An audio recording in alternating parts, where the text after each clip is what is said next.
கிறிஸ்துவுக்குள் பிரியமானவர்களே, இயேசுவின் நாமத்தில் உங்களுக்கு என் அன்பின் வாழ்த்துக்கள்.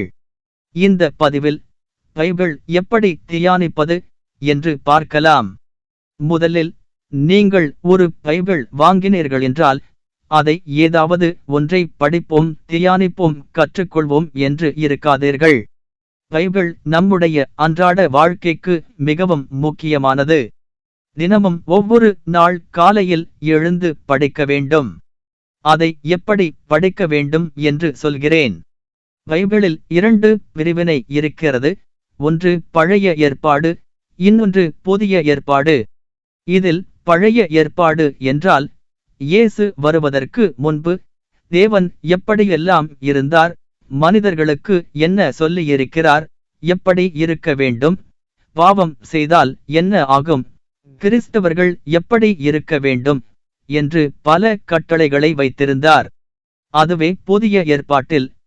அதாவது தேவன் இயேசுவை உலகத்திற்கு தந்த பின்பு இயேசுவை பின்பற்றிக் கொள்ளுங்கள், அவருடைய போதனையை தேடுங்கள், நாடுங்கள், பாவம் செய்யாதிருங்கள், எப்படி இருக்க வேண்டும், எப்படி நடந்து கொள்ள வேண்டும் என்று இயேசு நமக்கு கற்றுக் கொடுத்திருப்பார். நீங்கள் பைபிளை படிக்க துவங்கும் போது முதலில் பழைய ஏற்பாட்டில் இருந்து படியுங்கள். படியுங்கள் என்றால் நீங்கள் மனப்பாடமாக படிக்க வேண்டாம். முதலில் பழைய ஏற்பாட்டில் என்ன சொல்லப்பட்டிருக்குது என்று தெரிந்து கொள்ளுங்கள். அப்பொழுதுதான் யார் இருக்கிறார்கள், யார் இவர்கள், எங்கே இருந்து வந்தார்கள், எதற்காக இருக்கிறார்கள், என்ன செய்தார்கள், நாம் எப்படி இருக்க வேண்டும் என்று நீங்கள் தெரிந்து கொள்வீர்கள். நீங்கள் படிக்க படிக்க அடுத்த என்ன எழுதியிருக்கிறது, என்ன சொல்ல வருகிறது என்று ஆவலோடு படிக்க ஆரம்பிப்பீர்கள். அதிலும் நீங்கள் மிகவும் ஜாக்கிரதையாக இருக்க வேண்டும். ஏனென்றால் ஒரு நாள் படித்துவிட்டு இன்னும் 2 நாள் கழித்து படிச்சுக்கலாம் என்று இருப்பீர்களானால் படித்ததில் கவனம் சிதறிப்போய் எங்கே கடைசியாக படித்தோம், என்ன படித்தோம் என்று மறந்துவிடுவீர்கள். இப்படி தவறாமல் படித்துக்கொண்டே போனால் நீங்கள் பழைய ஏற்பாட்டை முழுவதும் என்னவென்று தெரிந்து கொள்வீர்கள். அதோடு நாம் என்ன செய்தால் எப்படிப்பட்ட ஆசீர்வாதங்கள் வரும் என்பதை தெரிந்து கொள்வீர்கள். அடுத்து புதிய ஏற்பாடு. புதிய ஏற்பாட்டில் இயேசு உலகத்திற்கு தேவன் கொடுத்திருப்பார். இப்பொழுது இயேசு என்ன சொல்லியிருக்கிறார் என்பதை இதில் நீங்கள் தெரிந்து கொள்வீர்கள். பழைய ஏற்பாட்டில் தேவன் ஒரு சில கட்டளைகளை கொடுத்திருப்பார். புதிய ஏற்பாட்டில் இயேசு ஒரு சில கட்டளைகளை கொடுத்திருப்பார்.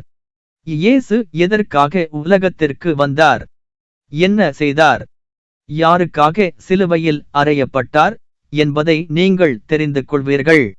அதோடு இயேசுவுக்கு கீழ்ப்படிந்து நடந்தால் என்ன ஆசீர்வாதங்கள் வரும் என்பதை நீங்கள் தெரிந்து கொள்வீர்கள். இப்படியாகத்தான் நீங்கள் பைபிளை முதலில் படிக்க வேண்டும். முதலாவது, பைபிளில் என்ன சொல்லப்பட்டிருக்குது, யாருக்காக சொல்லப்பட்டிருக்குது என்று ஆராய்ந்து பாருங்கள். அதில் சொல்லப்பட்டிருக்கிற சம்பவங்கள் என்ன என்று பாருங்கள். அப்பொழுதுதான் ஒவ்வொருவருடைய பெயர்கள் தெரியவரும், யார் அவர்கள் என்று உங்களுக்கு புரியும். இப்படி தினமும் தவறாமல் பைபிளை முதலில் இருந்து கடைசி வரைக்கும் படித்து கொண்டு வாருங்கள். உங்களால் முடிந்தது ஒரு நாளைக்கு 2 அதிகாரங்கள் என்றால் மற்றொரு நாளைக்கு 4 அதிகாரங்கள் என இடைவிடாமல் படித்து கொண்டே போங்கள். அப்பொழுதுதான் புரியும். நீங்கள் படிக்கும் போதே தெரிந்து கொள்வீர்கள், எது வாக்குத்தத்த வசனங்கள், ஆசீர்வாத வசனங்கள். நீங்கள் சோர்வடையும் போது, பெலன் குறையும் போது, தனிமையில் இருக்கும்போது அவருடைய வார்த்தை உங்களை தேற்றும்.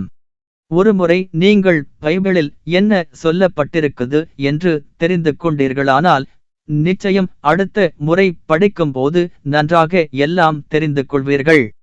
வருகிற 2024ஆம் ஆண்டில் நீங்கள் என்ன என்ன தீர்மானங்கள் எடுக்கப் போகிறீர்கள் என்று கமெண்டில் தெரியப்படுத்துங்கள். கர்த்தர் உங்களை ஆசீர்வதிப்பாராக.